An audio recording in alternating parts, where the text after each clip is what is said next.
सभी पार्टियां चुनावी तैयारी में जुट गई हैं। चुनावों में वक्त नहीं रहा, अब कुछ ही समय बाकी है। प्रचार का तरीका भी बदल गया है, ऐसे में चुनाव बड़ी मुश्किल हो गया है। हमारे साथ एक युवा प्रत्याशी मौजूद है जो डोर टू डोर जाकर अब तक पूरे जेवर विधानसभा क्षेत्र में जनसंपर्क कर चुके हैं। नरेंद्र डाला जी जो अपने परिचय के मोहताज नहीं, क्योंकि वीरेंद्र डाला जी हैं, चेयरमैन रहे हैं गौतम बुद्ध नगर के, उनके भाई हैं। बात करेंगे किन मुद्दों के आधार पर आप चुनाव मैदान में उतरे हैं। देखिए सीपी भाई, पहले तो मैं ये बता दूं, मेरी कई पीढ़ी, क्योंकि ये विधानसभा जो है मैं यहीं, मेरा परिवार पूरा रहा, मेरी कई पीढ़ी इस समाज में सेवा में लगे रहते हैं। मैं इन लोगों को सबको पता है कि मैं इन सबके बीच का हूँ, मैं इनका अपना हूँ। मेरा परिवार सामाजिक रूप से भी काफ़ी लंबे टाइम से यहाँ रहा और अब 35 साल से मेरा परिवार यहाँ पर राजनीति में एक्टिव रहा, सामाजिक कार्यों में एक्टिव रहा। सब लोगों को पता है, मैं डोर टू डोर भी घूमा, पहले भी हम जाते थे। अब तो चुनावी मुद्दे बहुत सारे लोग आ जाते हैं, चुनाव का समय है कि हम तो पहले से ही समाज में रहे। ये विधानसभा मेरा घर है, मैं यहीं मेरा जन्म हुआ, यहीं मेरा पूरा जीवन बीतेगा। तो ये डोर टू डोर मैं सबके पास, सब मुझसे परिचित हैं, सब मेरे परिवार से परिचित हैं। मैं सब जगह गया हूँ, सबके पास पता है और सबको पता है कि ये जो नरेंद्र है, ये उनका किसी का मैं बेटा हूँ, किसी का भतीजा हूँ, किसी का मैं भाई हूँ, किसी का मैं दोस्त हूँ। क्योंकि ये विधानसभा हमारी है, हम सारे लोग हमारी विधानसभा के लोग, ये हमारा घर है, इसमें हमने हर जगह गए, सब लोग परिचित हैं। अगर कुछ लोग ये मनसा बनाए बैठे हैं कि वो लोग ऐसे हेलीकॉप्टर से आएंगे और यहाँ के जो हमारी जो विधानसभा है, जो सम्मानित लोग रह रहे हैं, उनके बीच में आएंगे और गुमराह कर जाएंगे इनको, कोई गुमराह होने वाला नहीं। सही मायने में सबको पता है कि ये जो आए हैं, भारतीय जनता पार्टी ने इस्तीफा दे दिया है। इस्तीफा देने के बाद ये बरकरार है। क्यों बरकरार है? क्योंकि भारतीय जनता पार्टी के एजेंट है।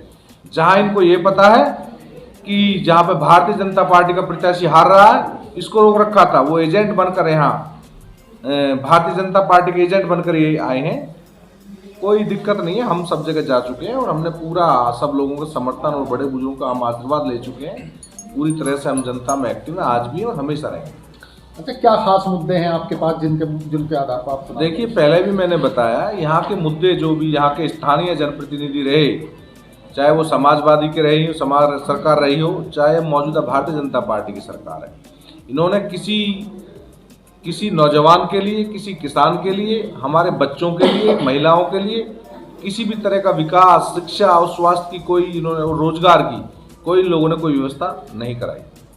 और जो भारतीय जनता पार्टी के जो जनप्रतिनिधि रहे यहाँ पे, आज स्थिति देखिए क्या हालत हो रही है नौजवानों की। किसान आज भी आंदोलन कर रहे हैं। तो इन्होंने कोई हमारी विधानसभा के लिए कुछ भी काम इन लोगों ने नहीं किया है। आप देखिए, शिक्षा की व्यवस्था, स्वास्थ्य की व्यवस्था, बच्चों को रोजगार दिलाने की व्यवस्था, जो सारी फैसिलिटीज अवेलेबल हुई यहाँ पे, सारी जो संस्थान की स्थापना हुई, वो हमारी बहन कुमारी मायावती जी के शासनकाल में हुई। सब लोग जानते हैं 2007 से 2012 के बीच में जब बहुजन समाज पार्टी की सरकार थी, तो एक गौतम बुद्ध यूनिवर्सिटी बनाई, काशीराम मल्टी स्पेशलिस्ट हॉस्पिटल की स्थापना की, बालिका कॉलेज की स्कूल की स्थापना की, आगरा से लखनऊ तक के एक्सप्रेसवे बनाया। सड़कों की, जहाँ पे हम जब छोटे से थे तो यहाँ पर कोई सड़कों की व्यवस्था ही नहीं थी, बहुत घूम कर आना पड़ता था। शिक्षा के लिए कोई व्यवस्था नहीं थी। मैं खुद जब मैं यहाँ पढ़ता था, यहाँ कोई इंस्टीट्यूट नहीं था, कोई ऐसा कोई कॉलेज नहीं था, मुझे बाहर पढ़ने जाना पड़ा, स्कूल थे। आज व्यवस्था है, हमारे बच्चे यहाँ, बाहर से बच्चे यहाँ पढ़ने आते हैं। तो ये दिन बहन कुमारी मायावती जी के सब लोग समझ चुके हैं। और जो भारतीय जनता पार्टी की जो यहाँ पर नेता है, मौजूदा जो विधायक रहे हैं, वो कहते हैं कि मैंने 4.5 साल में जेवर को संवारा है, मैंने संभाला। आपने क्या संभाला है? क्या संभाला है आपने? आप एक ईंट नहीं बना पाए। आपकी 5 साल सरकार को होने जा रहे हैं, आप बच्चों के लिए एक शिक्षण संस्था की व्यवस्था नहीं करा पाए। आप स्वास्थ्य के लिए कोई मेडिकल हॉस्पिटल की स्थापना नहीं करा पाए। आज भी सड़कों की स्थिति देखिए, मैं आपको बताता हूँ, फैक्ट है। आप सलेमपुर से नियाने की तरफ जाइए, वहाँ की स्थिति बहुत बेकार है।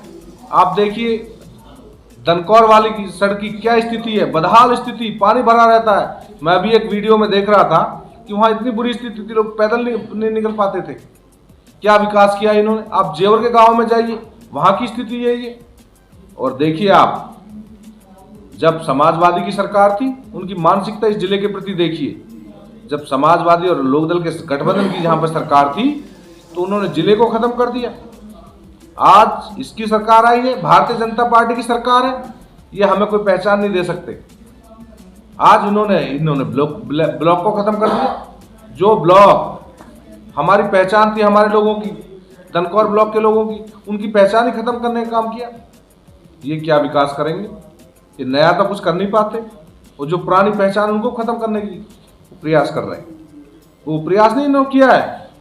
और एक बात, ये जनता, ये नौजवान सब समझ चुका है। आज हर वो नौजवान, हर वो बुजुर्ग, यहाँ पे अकेला नरेंद्र भाटी टाटा चुनाव नहीं लड़ रहा है। यहाँ पे हर वो नौजवान जो स्वाभिमानी है, सम्मान से जिंदगी जीना चाहता है और अपने बच्चों के भविष्य को सुरक्षित रखना चाहता है, सारे बहुजन समाज पार्टी के साथ हैं, हमारे साथ पूरी तरह से सारे लोग एकजुट होकर यहाँ मेहनत कर रहे हैं। और निश्चित रूप से बहुजन समाज पार्टी इतनी जबरदस्त वोटों से चुनाव जीतेगी कि लोग देखते रह जाएंगे। अच्छा, मतदाता आपका भाग्य विधाता है, तो आप मतदाताओं से क्या अपील करेंगे। देखिए, मेरी सारे मतदाताओं से यही अपील है कि एक तो हम लोगों को जो सत्ता की आंख में आंख डालकर बात करनी चाहिए, उनको बताना चाहिए कि आपने क्या किया है, उनको जवाब देना चाहिए। हालत इन्होंने क्या बना दी है, मैं अपने नौजवान साथियों से कहना चाहता हूँ, जो जनता है, सब लोगों से मैं कहता हूँ, क्योंकि मेरे परिवार के सदस्य हैं, मैं उनसे कहता हूँ कि जो भी आए उसको जवाब दें, उससे बताएं, उनसे पूछें कि किस वजह से हम आपको वोट दे दें। इनके पास कोई कारण नहीं। मैं निश्चित रूप से अपने सभी सम्मानित, अपने प्यारे सभी बुजुर्गों से, सम्मानित बुजुर्गों से, माताओं बहनों से और अपने नौजवान साथियों से ये निवेदन करता हूँ, जेवर के विकास के लिए, नौजवानों को रोजगार के लिए, किसानों की समस्याओं के समाधान के लिए और अपने ब्लॉक की बहाली के लिए, जेवर के मान सम्मान और स्वाभिमान को वापस लाने के लिए सारे लोग एकजुट हो जाओ, क्योंकि आप सभी यहाँ पे प्रत्याशी हो। पूरी एकजुट होकर जो लोग हैं भारतीय जनता पार्टी के लोग और जो ठगबंधन के लोग यहाँ पे आ रहे हैं, उनको जवाब अब देना होगा और उनको यहाँ से भगाने के लिए आप सबको, हमको एकजुट होना पड़ेगा। मैं आपके बीच का हूँ, आपका बालक हूँ, मेरी कई पीढ़ियाँ यहीं से रह रही हैं। मैं तो आपके बीच का ही हूँ, आपका बालक ही हमेशा रहूँगा।